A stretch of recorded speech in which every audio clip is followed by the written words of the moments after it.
As a trauma survivor, I have always been interested in resilience. But growing up, I believed it was something that you were born with. Then in graduate school, I learned that it was a quality that we all possess and a set of skills we can all strengthen. Most of my resilience has come from writing and seeing myself in new ways by confronting the stories I've always told myself. The more I did that, the stronger I became, and I've dedicated my life to helping others do this work. This podcast is for anyone who wants to understand their story and how to revise it, because when we do that work, we change the world. When I heard Jennifer Lunden speak at the 2024 AWP conference about her battle with ME/CFS, I knew we were soul sisters. Then I read her book, American Breakdown, and discovered she had a mental health background just like me. We had so much to talk about in regards to her memoir. American Breakdown has been praised by the Los Angeles Review of Books and Washington Post and called a genre-bending masterpiece by Hippocampus Literary Magazine. Jennifer, who prefers to be called Lunden, is a Pushcart nominee who was recognized as notable in Best American Essays. To learn about her many publications and awards, please see the show notes. During our episode, Lunden and I explored the challenges of writing about illness, decisions she made while structuring her hybrid memoir, and the grit all writers, but especially writers with disabilities, need to build in order to write their books. Before we get to our interview, I have a few questions for you. Are you a writer with a disability? What practical struggles have you faced, like brain fog, mobility, finding the right assistive technology, or having enough energy to write? How has your work been received? If you're able-bodied, what thoughts do you have about chronic illnesses and illness narratives? Are any of you trying to write a hybrid memoir? If you are, what challenges have you faced? I hope you'll ponder these questions as you listen along. Now let's get to my conversation with Lunden. Hey writers, have you struggled to develop characters beyond a laundry list of physical traits, or do you fall into the tired cliches of stomachs that roil and boil, hearts that pound, and characters that look off into the distance, unsure what to do? Has a critique partner ever told you your character's motivations or actions don't make sense? Or worse, has an agent told you they just don't connect with your main character? Let's face it, developing great characters is hard work. It takes both artistry and an understanding of psychology to bring them to life and make their actions understandable. It's even harder when that character you're trying to describe is you. That's why I'm teaming up with Jane Friedman to teach the psychology of character development for memoirists on June 19th, 2024. During this 90-minute webinar, you'll discover the 3-step chain of events that determines what your character does in any situation, investigate the role that core wounds, attachment styles, and inner resources play in shaping your character's personality, and find out how having your character act as if can help you limit backstory and start in the right place. Plus, you're going to learn so much more. Best of all, this webinar is only $25. You heard that right, $25. For that price, you can attend the live webinar, watch the recording, or do both, and get access to the webinar's workbook and my slides. So if you want to understand yourself better, write characters readers will fall in love with, and feel confident that you know how to do more than just craft tired cliches, go to janefriedman.com and click on paid classes, or make it easy on yourself and click on the link in the show notes. Well, hello, Lunden. It's Hi, so good Lisa. to see you today. So I'm going to hold up your book just to get started, American Breakdown. OMG, we are soul sisters. I am so glad to have this. So if you're listening, you might hear the swish of me holding up the book. Now, you like to go by Lunden, or at least with friends. So Yes, with everybody. tell us a little bit more about that. I'm just going to tell you the short version, which is that there are a million Jennifers. And I have many friends who are named Jennifer. I have a stepsister named Jennifer. And so ultimately, when I was in a group of friends, which included a Jennifer, I got rechristened Lunden. And that was decades ago. And I like now that when I call somebody, I can say it's Lunden and they know who it is. If I said it's Jennifer, I have to tell them which Jennifer. I love that because as a Lisa, Oh, yeah. born in a certain era, I have that same issue. Like when I was in high school, there were 5 of us. I worked in this company. There were also 5 of us. And people would say, Lisa, and we would go, yes. So I love this. So I'm glad that you are Lunden. And London, you have an amazing book that I think everyone should read, whether they have a chronic illness or not, because you are talking about so many important issues that affect all of us. What would you like us to know about your book? I will start just based on that, just by saying that, when I started writing the book, I was writing specifically about my illness, which is ME/CFS, myalgic encephalomyelitis slash chronic fatigue syndrome, and also multiple chemical sensitivity. Mm-hmm. And I'm going to go back in time a little bit and say that the impetus for the book was, I think, around 1995 when I read the biography of Alice James. And Mm-hmm. Alice was the sister of the writer Henry James and the psychologist William James, but she spent most of her life in bed with an illness that was known at the time as neurasthenia. Yeah. And it was an illness that really had swept the country. It actually affected both men and women, but the treatment for them was very different. And the women were sent to their beds, and the men were sent west to dude ranches and stuff to sort of learn how to man up. Um, Mm-hmm. but anyway, when I met Alice, she had such a sharp wit and such a survivor spirit, and I felt like I finally had company with Yeah. this devastating illness that I'd been living with for 5 years at that point. And I got really curious about whether her illness and mine might be one and the same. And Mm-hmm. my illness had been maligned by the medical system and by researchers and by the CDC, and was and still is underfunded, and was and still is misunderstood, though it's much more understood now, and has been finally, several years ago, was finally validated by the Institutes of Medicine as a real multi-system illness that affects us. And so that led to me sort of researching Alice's life and her context, and writing my own memoir within the context of my culture. And all that led to like this bigger picture of not just Alice and me and people with these kinds of illnesses, but like, what is the bigger picture of Yeah. how America's particularly virulent form of industrial capitalism impacts all of our health? And that Mm-hmm. includes the EPA and the FDA being in the pockets of corporations Yep. so that they don't adequately protect us from chemicals, including the chemicals we bring into our own homes. Yes. And that includes the culture of stress here in the United States, where we have so few vacation times. Some people don't get any vacation Yeah. or sick days, which is very different from most other wealthy cultures.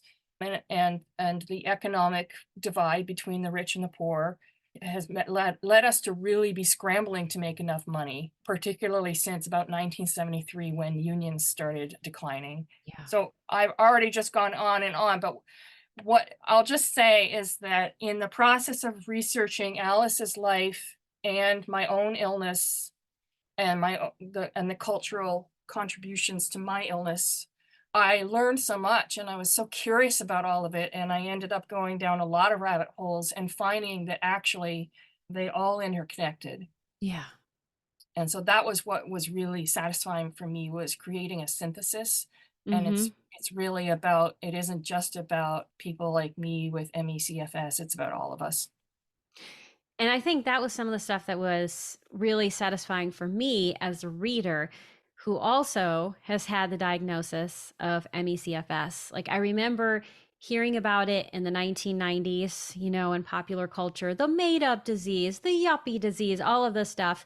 And then seeing it on my chart, you have been diagnosed with this. And in my case, there can be many different triggers. And that's one of the things you really talk about in this book, which is so smart. There's so many great things in here. In my case, I had Lyme disease, which also coincided with mold illness and all of these other things that kind of tumbled together that landed me in ME/CFS. And I also had chemical sensitivities at a certain point, though not as severe as yours. So when I was first diagnosed and I was in the throes of all of this, like, the pain, in my case, was tremendous pain, physical pain, coupled with just a crippling fatigue, a fatigue that, unless you've experienced it, you have no idea what it's like. And to me, and I'm wondering, you're shaking your head, like, this is how it felt to me. I can't lift my arms. Yeah. Like, just this felt like so much work, I could barely do it.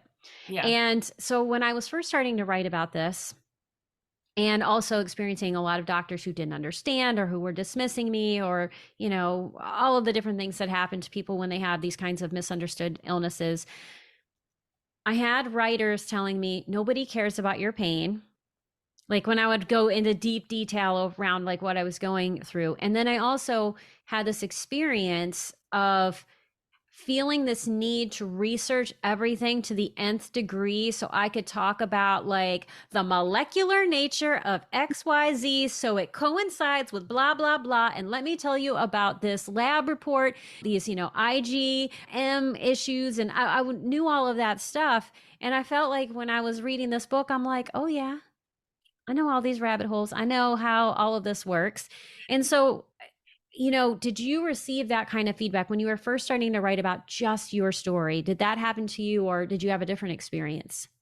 Fortunately, it didn't. I'm really sorry that that's a message you got from people in your writing group. And I'll actually say, like, at this point in my life, I'm always very interested and curious to read about other people's illnesses, even the ones that are different from mine, because, Mm-hmm. well, there's a Virginia Woolf quote that many of us quote, and it's in the front of my book about how, like, why is an illness in the books the way that love and romance and war are, because Right. it's just as complex and interesting. She says Mm-hmm. way better than that, but it is. So for me, I knew I wanted to write a book that would help vindicate people with this illness, particularly a lot of what like, the fire under my ass was a doctor who's early on in the book who was dismissive of my illness and told me that I was just depressed and it would be best for me to get back to work. And this was Mm-hmm. when I was so disabled by fatigue that even holding up a book or talking on the phone with a friend was Yeah. too hard for me. And I guess I could say bless her heart because that awful situation really did create a lot of fire for me. And knowing that a lot of people that with these illnesses like that, like chronic Lyme, these Mm-hmm. complex multi-system illnesses that primarily strike women and have been historically misunderstood and underfunded, I wanted to be an ally to get the word out and help validate it. So I really was nodding my head when you said like you were doing all the like molecular research, because I was never good at science. But I had to read about science and write science in order Mm-hmm. to tell the story that I wanted to tell. Yeah. And there are multiple endnotes in the book. And it's like 70 pages of endnotes, which makes the book look thicker than I would like because it's not actually that thick, because a lot of that's endnotes, and those endnotes are there for the skeptics who think that who because of being somebody in the body with this illness and reading Mm-hmm. about others, we know that we're going to be dismissed and disbelieved, and Yes. we have to back it up with peer-reviewed research in order to be heard. So that's what I did. Yeah. And I can't tell you the number of people that I know who have had these kinds of multisystemic illnesses who also can rattle off research and tell you about all kinds of things because we are so dismissed. So, I mean, I have heard this so many times and I felt vindicated by reading your book. And also, you explain it in a way that it's not just relevant for people who have these illnesses. It's like, hey, healthy person who thinks this couldn't happen to you, by the way, all this stuff is happening around you that makes you vulnerable. And this stuff's been happening for a really long time. And I feel like it's not just speaking to the experience that people who have chronic systemic illnesses have, but it's speaking to what's happening to all of us and all of the vulnerabilities around us.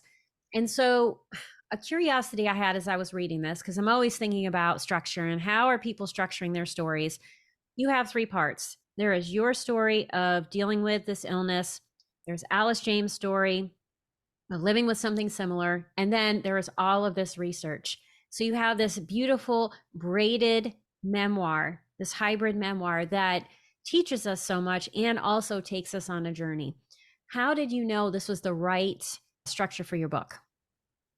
I didn't plan it. So one of the things that happens when it takes you over 20 years to research and write a book and it's your first book especially, you're still learning about writing. And not only that, but the culture of writing was changing. So creative nonfiction has been around for a long time, but it really started flowering probably around the beginning of when I was writing the book. Mm-hmm. And now it's like it's huge. And so like I remember asking a friend who is in an MFA program, which I have not done. She said something about a lyric essay, and I was like, what is that? And they're very hard to define, but like I real Yeah. like one thing that happened in nonfiction is the lyric essay and is the idea of a braided memoir. I have never been good. Like my failure as a writer when I was studying before I got sick, when I was in my first 2 years of college, was I felt like the thing I couldn't do was write a linear narrative. Mm-hmm. And but it turns out like I don't have to write a linear narrative. And in Right. fact, like I wouldn't have been able to because it's just not my skill set. But not only that, like this a book that has this many threads needs can't be written in a linear way. Mm-hmm. And so I could take my weakness and turn it into a strength. And so for me, in some ways, I knew I wanted to weave Alice's story and I guess I knew from the beginning I wanted to weave all those things. So I feel like that's not a satisfactory answer. It I, I think it's a great answer because it is what the process is. And so on one hand, there was a part of you that knew all of these ideas needed to come together in some way. The question was, how do you do it? And and that's the I thing that took a while to figure out. right, and I didn't know that I was going to end up having so many different threads, but for me as a nonlinear thinker, that I feel like as a writer, that is my superpower, is like finding and basically using my intuition to sort of figure out how to blend. Like it amazes me, and maybe some of that's also from coming from a poetry background. Like that's the Mm-hmm. first many years of as a writer when I was in high school and I was writing poetry, and that also isn't linear. I think that the idea of, being a poet and also this intuitive way that we have of writing, I Right. think is really important. Every writer is going to think in a slightly different way. And some writers think very linearly, and there's Yeah. nothing wrong with that. And other writers do not. And I think learning how to embrace how you think about things, I think is really important. And especially like to me, when you've gone through an illness like this that has so many spirals Mm. and so many tentacles, I wonder if that also played a role of like there were 1,000 rabbit holes you had to go down in order to get well, and so many things you had to learn and pull together that also complicated it. I mean, do you feel like that the experience of trying to get well was a piece of the driving force for you? It was the driving force for how the book came to be in the form it was, now that you mention it. I mean, when I started writing the book, I hoped for a magic bullet. Like somewhere along the line, I was going to find the magical biological thing that was going to Yes. prove that my illness was biological and I would be cured at the end, which we know publishers and readers really like a narrative that ends with a happy ending when it comes to an illness story or any story. And you know, I probably wasn't even halfway through and I was doing all that research, and it was really clear to me that it wasn't like it's not a magic bullet kind of illness. I Yeah. mean, maybe I'm wrong. I could be wrong, but I believe that illnesses like MECFS, multiple Mm-hmm. chemical sensitivity, chronic Lyme, mold sensitivity, POTS, oh, long COVID for Yeah. sure. 50% of people with long COVID also qualify for diagnosis of MECFS. Mm-hmm. Those are it's a kind of illness that we haven't our medical system hasn't previously been prepared to work with It has because not. of the Cartesian idea that of mind and body split Mm-hmm. and breaking things down to the smallest thing, separate things into specialties and keep them all far apart from each other. Yep. We have bodies that call for medicine to grow beyond that to the next stage, which Yes. is about these complex multi-system illnesses. Like I didn't have the language or the knowledge to consider my illness to be a complex multi-system illness. And I actually didn't Mm-hmm. think of that phrase until probably when I was done the book, and I'm sure I'm not the first, but that requires a different kind of approach to medicine. And like, what Yes. a wonderful challenge we create. And we can be really irritating to doctors because they think that their way is the only kind of knowledge. But my hope is that, like, we've built in such numbers, and voices like mine in this book and many others are starting, like, more voices are coming to the fore. Hmm. That my hope is that it's creating pressure for medicine to change. And I think long COVID is also helping to create that pressure to move to the Yes. next level. And I would say chronic Lyme is also, when I first got chronic Lyme, it was seen as like yet another made up illness, Yes. And like by the way, all malingering. these illnesses that are considered made up are all women's illnesses that Hmm. primarily affect women. Exactly. Yeah. Something for all of us to think about. And yeah, so it was seen as a made up illness. And it was like, oh, that doesn't really happen to people. The antibiotics should have worked, blah, blah, blah, all of the things that people say. And now, because it's really seen as a vector illness and it's spreading like wildfire and more people are getting it, and it's kind of seen as legitimate now. But in 2012, when I got sick, it was not seen as legitimate. It was like, no, that doesn't happen. Yeah, and um unfortunately, still there are still a lot of misinformed doctors, but yes, like absolutely. ME/CFS, it's a lot more legitimized than it used to be. Right. And I think one of the things that also causes an issue for chronic Lyme is that I was lucky in that I knew I had been bitten by a tick. I had actually pulled it off me, which does not always happen for people.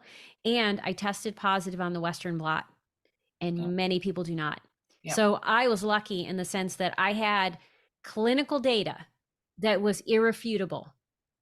And I'd been looking for that clinical data for years because other things had been happening, and that led to this, right? And so yeah, when you talked about the magic bullet, that spoke to me so much because I remember when I first got ill, I had this I had this conversation with my supervisor at the time, and I said, "Oh, I've just been diagnosed with Lyme disease." And she apparently knew more than I did.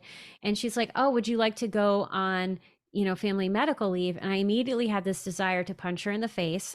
Like like, are you kidding me? And there's a whole reason why, based on like generations of women in my family also getting ill in mysterious ways, which I think is going to at the very least be an essay and also probably a book. But at the time, I thought I could just envision my health returning and set a deadline. If I just took these pills and I just was like, first it was like, okay, 6 weeks, I'll be better. Then it was like, no, January 1st of 2013, I'm gonna be well. And I kept doing that for a while and making myself absolutely miserable. And you're laughing because you're like, oh yes, I know this because it's such an well. American story, right? I'm just going to think my Yes. way out of it. And if I can't think my way out of it, then it's my weakness and my fault. Yes. So much shame. I had so much shame around the fact that I could not make this better. And, what I've learned, there are no magic bullets, at least I have not yet seen one. Most of the time, my experience and experience of most of the people I know is that it's like peeling away an onion layer after layer, and like, okay, let's first work on this one layer of like, maybe let's look for virus or bacteria, and let's treat that. But usually even before that, like, let's look at your detox pathways and are they working. And there's like always this new layer, and then it's like the layers that are the reason why you're sick, and then there's the layers of like what needs to be repaired in order to get well, because damage happens Yes. and you have to deal with both sides. And that was really difficult. And that leads me to one of the things that you want to talk about and I want to talk about too, is like the two types of grit you need to have to both live with an illness like this that is like an ultra marathon, and then Mhm. also the ultra marathon of telling such a complex story. What do you have to say about the grit that's required? Yeah, I, I, I've never heard it described as like an ultra marathon, which just feels, and I've never run an ultra marathon, and even if I were well, I would never want to. But yes, I think that's a good analogy because it every single day. I mean, depending on the level of how sick you are, And I've been in all the levels, from completely disabled, zero Mm-hmm. energy, like even like lifting my arm taxed me and cost Yeah. more energy, made it so it would take me longer to get well, to a period of full remission, which was amazing, and everything in between. But all of it requires, think the reason I want to say it requires grit is because people with these illnesses are seen as weak, Yes. and anybody who's living with an illness like this is so fierce. And it takes so much work to do I mean, I had no clue when I got sick at age 21 how to be the detective in my own symptoms and Yeah. make connections for why I might be having this symptom. And, now it's just like habitual, and all the time, money, and energy that go into healthcare. Mm-hmm. And so writing a book, I have to say this, I think, and some of it is like, I think that I might have been born with a certain tenacity. We all have strengths and weaknesses. The opposite side of tenacity is stubbornness, which isn't always seen as a strength. And then sort of having, some of the things that happened in my childhood helped to cultivate that tenacity. Mm-hmm. Having an illness like the one I did, and knowing and having to live with it in the face of culture that was telling me that I was weak and I was Yeah. wrong about my own body, requires certain tenacity. Not only requires, it cultivates a certain tenacity, Mm-hmm. I think. Um, and so I already had all those things going for me, and I had been writing since I was a child, and I had been well supported by my parents and teachers, and published in kids magazines. And because those successes gave me the tenacity to keep writing a book when I didn't have a publisher. I knew how hard it is to get a publisher, and I just felt confident that I could get a publisher when it was time. Mm-hmm. And I was just this story was so important to me to tell. Like, I needed to tell it for me, but I also really felt strongly I needed to tell it for the world, that I just had to keep going. And at first I was just writing it on weekends. I worked part-time as a therapist. I was still dealing with his body, so sometimes Mm-hmm. I didn't have the energy to do any work at all. Ultimately, I was a therapist, and sort of moved all my clients into 3 weeks so I could have 1 week a month Mm-hmm. to write. And then the last piece I'll say is that in 2015, after I'd been working on the book since 2001, and I wasn't even halfway through, I was like, this feels like an albatross around my neck. And I'm not somebody who usually quits things, but I gave myself permission to consider it, Mm. deeply consider letting it go so I could just write Mm-hmm. essays. And I read a little bit of what I'd written, and I thought about how much I'd put into it. And I decided I was going to keep going, but then I needed support. And that was when I began reaching out for grants and residencies, Mm-hmm. and that support. So think about that. So grit isn't just a quality a person has. Having the strength to go on is so relational. And for me Mm-hmm. to have the first grant that I got was $1,000, so not a huge grant, but it paid for one writing week for me. But the message behind it was, what you're writing matters, and we want Yes. to support you. And that is the kind of thing that energized me to keep going. Mm-hmm. Yeah. And so I think some things that I'm hearing from this are, number one, you had a strong sense of mission. And Yes, that sense of mission took you so far. But of course, when you're in it for the long haul, you're going to have moments of doubt, and giving yourself permission to pivot, change your mind, let this go, created the freedom to choose yes. yes. Because I think sometimes we think the way we continue is by muscling forward, pushing, but sometimes it's like the pulling back gives us the opportunity to say yes, like To to make an to active recommit. choice. Yeah, Exactly.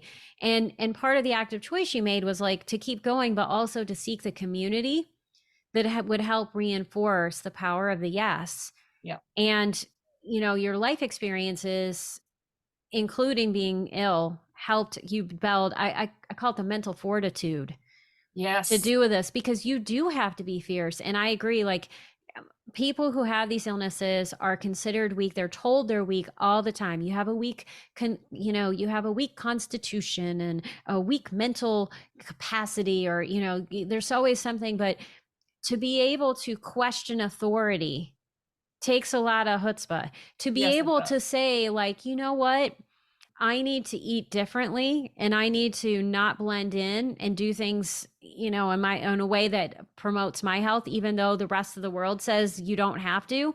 That takes fortitude. And especially if you grew up as a trauma survivor like I did, where it's like the fawning response was really strong. I'm always like, oh, thank you, universe, for giving me the great opportunity to continue to practice this thing that is really hard. But the practice, it requires so much fortitude. And I think that can be this nice positive feedback loop if we see it that way. Yeah. And And it's also okay to not see it that way. and for me, I think for me that sense of mission also is with me in my life. And so I've always felt like I can think of a friend who has ME/CFS and multiple chemical sensitivity and avoids talking about it Mm-hmm. because she doesn't want to deal with the negative things that people will say. Yeah. I've been really fortunate that my parents didn't they even when they didn't understand the ME/CFS, they tried. Mm. And no, I think there's something about the way I present that people just don't say things directly to me. They might be thinking stuff, but they don't tend to say things like, "Oh, it's all in your head." And because of whatever variety of things, I feel like I'm somebody who can step up and say, I have ME/CFS, or I'm somebody who I have to mask. I am not taking a Mm-hmm. chance on long COVID. And Yeah. I will do that in public. And my doing that can probably help others. Mm-hmm. And that helps me. Or when I was dealing with multiple chemical sensitivity, which is much less now. Plus, I wear a mask when I'm out in the world, and having to ask for accommodations, having to ask in classes for people to not wear perfume. Yeah. I mean, I didn't want to do that, but I also felt like I was carving the way for the ones after me, and that Mm-hmm. helps. That helps me a lot to do those kinds of things. Yeah, I love how you're talking about the ways that we talk to ourselves, and also the meaning we make around some of these really challenging things, because we can think like, "Oh, I'm being a pain," and "Oh, I'm burdening everyone," and "Oh, look at how difficult it is." And of course, there's times when we all feel that way. But keeping these other ideas in mind of like, yeah, I am, in sharing my own experience, I'm giving someone else permission to do this too. I am paving the way, because we aren't the only ones. There are plenty of people who are going through these things, or who will go through these things, and they're not going to know, how to deal with them. Like, one of my things when I was bargaining with the powers that be, and there were times when I actually sat down and said, I think I'm dying. And it was real. Like, Yeah. my liver was shutting down, all of these things. I was like, I think that this might be it.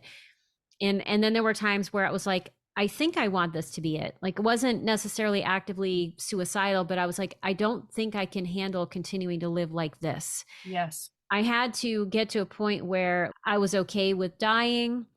I was okay with not getting well. I had to like let go at this radical level. It was very difficult. But in doing that, I learned how to see the world in a different way. Like, it's like so much of this is training the brain. And I think this is something I want to say to people, is that if you are living with one of these illnesses and you are dealing with relentless anxiety and relentless depression, which it is a piece of the illness, and it is not you. It is the inflammation that is happening, that is part of the disease process. It is not you, and it often does not respond to traditional treatment methods. Like, CBT is not going to help you get better. It isn't. And there are a Yep. lot of other things, like talking about your feelings about it. Yes, talk about your feelings, but it will not make you feel better. Lowering your inflammation will help you feel better, and learning how to say, like, it is not me. I've just found that to be really important. And also, this idea of thinking about the stories reminds me of something you have in chapter 14 of your book. Like there are so many things I want people to read in your book. Like so many things I'm like, yep, yep, yep. Oh yeah. But in chapter 14, when you're talking about narrative medicine, you talk about these three kinds of stories that people have: the chaos story, the restitution story, and the quest story, and how these stories impact us, and how part of narrative medicine is helping people understand what their story is, and also, change that story, but also that Americans have a certain kind of story. What is the simple version of talking about this that would kind of pique people's interest so that they go and read all of the great things you've said in your book? Yes. And first I want to credit Frank. I think his first name was Arthur Frank, who he wrote The Wounded Healer. That might have come from The Wounded Healer. It's an Mm-hmm. amazing book, but it's in my book to find. But the chaos story is like I mean, I think you described some of your own time in the chaos story, and mine, like for me, it's like the beginning of the illness Yeah. or any big crisis that a person faces. At the beginning, we're in a chaos story because we don't know how to make meaning out of it. Yes. We're in deep grief, fear, whatever. We can't even think straight. Mm-hmm. And some of us might be staying in the chaos story for a long time. I Mm-hmm. feel like I did. Yeah. And then there's the restitution story, which is sort of like the modernist. It's like the previous way. I mean, it's a wonderful kind of story, the one I talked about, where the person is sick and the doctor is more like it's kind of like the hero of the story, because the doctor Mm-hmm. is the one that gives them the magic pill and they get better and life and everything goes back to normal. And then there's the quest story, and being able to sort of reframe. I felt so victimized by my body Yes. and by my illness, like chronically for years. I just Mm-hmm. wanted my health back. I was Yeah. 21 when I got sick, and I just wanted to be fully healthy. And to be able to rethink my experience as a hero's journey story. Mm-hmm. In the book, I go into some more complexity about, like, there's some not great ideas, particularly for women, about the hero's Mm-hmm. journey. And then Sarah Raimi, Ladies Handbook to Her Mysterious Illness, she did a ton of work looking at goddess stories and Mm-hmm. came up with her own idea about like what the heroine's journey, how it might be different. And I love that stuff. But just to go back to this idea of the quest story, so whether Mm-hmm. it's a hero or a heroine, there's a quest. And for me to be able to think of it, instead of being a victim, that I was somebody who was on a quest. I mean, I was certainly on a Yes. quest to I was on a quest for full recovery. That that has shifted. That would be lovely if that happened. But the greater quest is about learning. Yeah. Learning about yourself. For me, it's like learning. I'm really good at being in my head. I'm not so good at being in my body. And so it's like a lifelong part of my work Mm-hmm. to get more embodied. And even writing the memoir stuff, I had to get embodied. I couldn't just be in my head. Yeah. And so I feel like we have a lot. We can't always control whether we're going to recover or how, Mm-hmm. but we do have some choice about the stories that we tell. Yes. And I want to be careful about that too, because if you're depressed, I don't know if you have a lot of choice. You can try, but Mm-hmm. it's like trying to push against something very, Yes. very powerful. But to be able to at least consider that there might be more than one narrative and that Mm-hmm. you can change what that narrative is. So, for instance, if the narrative that you have is that your doctor has told you you're just depressed and it'd be great for you to go back to work and you don't know your own body and you don't know your own needs, you can maybe change that narrative to, I do know my body and my Mm-hmm. doctor was wrong. And my doctor learned in a context that doesn't that fails to include people like me. Yes. That's just example off the top of my head. Yeah, no, I think what I often will tell people is like, whatever your experience is right now is your experience right now. And it's Yeah. okay to embrace it, whether that experience is wonderful or it absolutely sucks.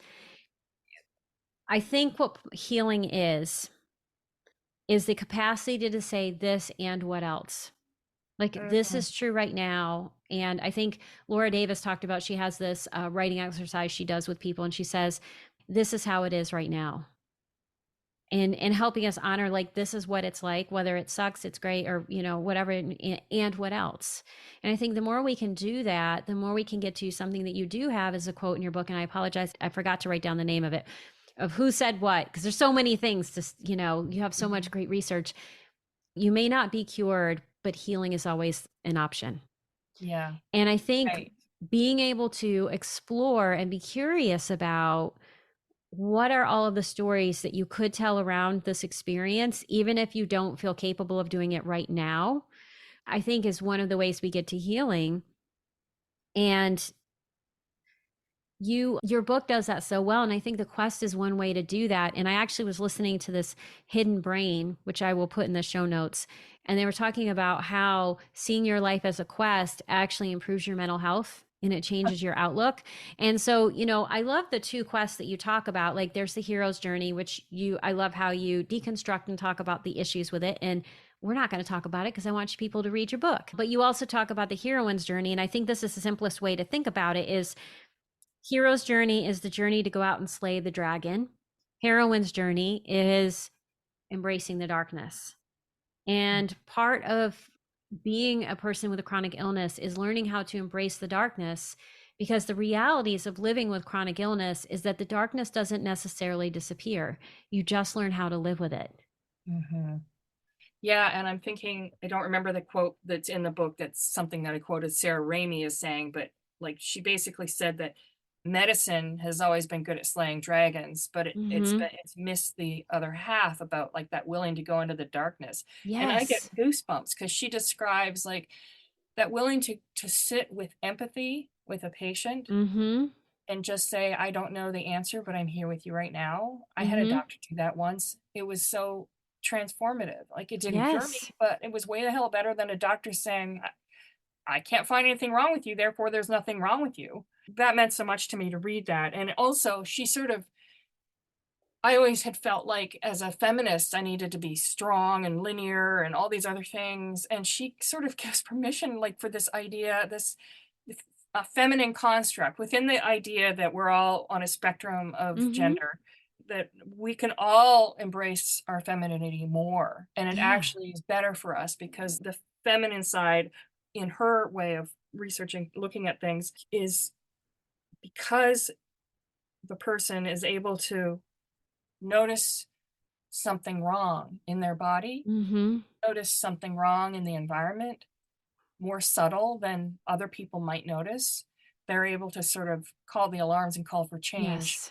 sooner before more harm is done. Yes. And I also wanted to say something because as you were talking about slaying the dragon, I realized that when I was writing the book, I wasn't slaying the dragon. Mm-hmm. I was getting curious about the dragon Mm-hmm. and maybe even befriending the dragon. Yeah, that's a beautiful way to put it. And I feel that in the ways that you talk about this in your book. Well, you and I could talk about this Mm-hmm. forever, and there are so many things that you say about how the brain works and all the stuff about the FDA and the medical association. Oh my gosh, there's so many things in here that I want people to read. But I want to end up with three questions I ask everyone. First, what is the best piece of writing advice you've received? I already hinted at it, but I have the actual quote, and I just read it somewhere because it's John Cocteau, and he said, "Listen carefully to the first criticisms made of your work. Note Mm, just what it is about your work that critics don't like, then cultivate it. I love it. That's the only part of your work that's individual and worth keeping." And I'll also say, I also was thinking about one of my first mentors was a high school teacher, Mr. Quarry. I had two high school teachers who took a lot of time out of their lives to mentor me, and I mean, I just showed up at their door, so they didn't have a choice. But he was the one. Mr. Quarry was the one who taught me the idea show don't tell, Mm-hmm. and helped me sort of cut a lot of the sentimentality out of my poetry about all the stuff about talking about my feelings. And that was a really important lesson to help me clean and streamline my writing. And then years later, when I was studying creative nonfiction, I learned, oh, when you're writing essays, like creative nonfiction essays, you actually get to tell. You just have to earn it. Show, tell. So that's Yes. another piece of good advice. I love those pieces of advice. And as a person who embraces the dragon, who lives with the dragon, Mm. who walks with the dragon, how do you nurture your resilience and that profound grit that has helped you write this book and helps you get through your days? Well, one of my favorite ways is just lying in bed and reading, or even better when the weather's right, is sitting. I live in Maine, so it's a short window, but sitting in a zero gravity chair in the backyard Nice. and reading. But the other thing that really feeds me is swimming in the river, where I swam Hmm. for about 3 months in the summer. And that's been such a healing thing for me that I decided that that's what my second book is. So I'm just starting to write my book that's about the river and the animals and the people that I meet there. And it's all about connection and awe. Nice. I love that. And it's sort of a way to heal from the hard work, hard emotional labor of writing American Breakdown and having Hmm. been a therapist for 15 years and living Yeah. in this crazy country. And I hope it will be a way for others to just get it to dip into some healing and beauty. I love it. And it reminds me of Sarah Perry as someone that I interviewed when her book After the Eclipse is about her mother's murder. It is also, it's a very heavy story. And now she's working on a book about candy. Oh my God. So see, it's a thing. Yes, it is a thing. Like after you do something hard, so writers, if you're working on something hard, the next is to do something lighter. And what I love about this, the connection point between your book, American Breakdown, and what you're working on now is that one of the first scenes with Alice James is her swimming in a river. The point when she was at her most vital. And I'm hearing that that is a place where you feel really vital. Yeah. So everybody needs to go get your book. What is the best way for them to connect with you and learn more about you and this book? The best way to connect, I do have a website, www.jenniferlunden.com. London is Lunden. And I'm most active on Facebook, so come and friend me there. I'm on Instagram. I'm not very good at Instagram. And the book is available anywhere books are sold, and if they don't have it in stock, they'll order it for you. If you And I want to would, order online, if you order from bookshop.org, they send a portion of their profits to independent bookstores to help keep those independent bookstores alive. yes, so bookshop.org, also going to your independent bookstore and asking for your book. And I think that's a great thing for all authors. Like, if you love an author and you want their book, doing that work helps to make sure that it gets stocked in the store. It's showing demand. And also, you can contact your local library, especially if you're a person you're like, I don't have a lot of funds. Asking for the book through the library is a great way to get the book and not have to pay for it and support libraries and to support authors. So Thank lots you. of I great love that you ways to do said that. that. And Mhm. then, of course, when you love a book, do make sure to give it a nice review because those things matter so much to writers and those numbers are big. Well, Jennifer, it has been an absolute pleasure. I am so grateful that we got to have this conversation. Me My too. heart is full today, and it is just connecting to yours even more as we talk about your book and about our shared experiences. Thank you, thank you, thank you. Thank you, Lisa. It's been really invigorating to talk with you. Are you a writer who struggles with doubts? Do you wonder if your stories are good enough? Do you wish you had some simple tricks that would make the writing life just a little bit easier? Become part of my Writing and Resilience community by signing up for my newsletter. As a thank you, you'll receive a free copy of Write More, Fret Less, 5 brain hacks that will supercharge your productivity, creativity, and confidence. The link is in the show notes. That's it for today's episode. Before you leave, I would love your help spreading the word about this podcast. You can do this in a few very simple ways. Click on the subscribe button in the upper right-hand corner, then leave a 5-star review. You can also let me know what you think or share ideas for the podcast by connecting with me on Facebook, Instagram, LinkedIn, or through my Writing Your Resilience newsletter, which you can have delivered directly to your inbox.